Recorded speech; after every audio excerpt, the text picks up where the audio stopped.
যথারীতি বিরোধী দল বলতে যা বুঝায়, এই 16-17 বছর যাবৎ পার্লামেন্টে বিরোধী দল ছিল না।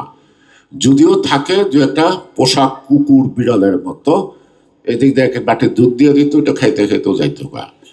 সুতরাং রিজনেবল বিরোধী দল পার্লামেন্টে মাস্ট, আদারওয়াইজ ইমব্যালেন্স হয়ে যায় সরকার, অটোমেটিক্যালি স্বৈরাচার হয়ে যায়, তা তো তাদের জবাব দিতে হয় না। সেই কারণেই ভবিষ্যতেও কিন্তু দায়িত্বশীলতার সাথে দরকার। সরকার চালাইতে চাইলে দায়িত্বশীল বিরোধী দলও খুব বেশি প্রয়োজন। বিরোধী দল মানে শত্রু না। বিরোধী দল যদি গভর্নমেন্ট রেসপন্সিভ হয়, তার সমালোচনা শুনবে, ওখান থেকে ভালো কিছু পাইতে পারে, সে সেটা সংশোধন করে দিবে, নিবে।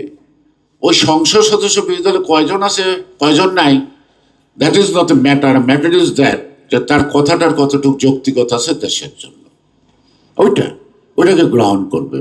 এই জন্য প্রেসিডেন্ট জিয়াউর রহমান বলতো, তাকে কিছু বললে, criticism is a beauty of democracy.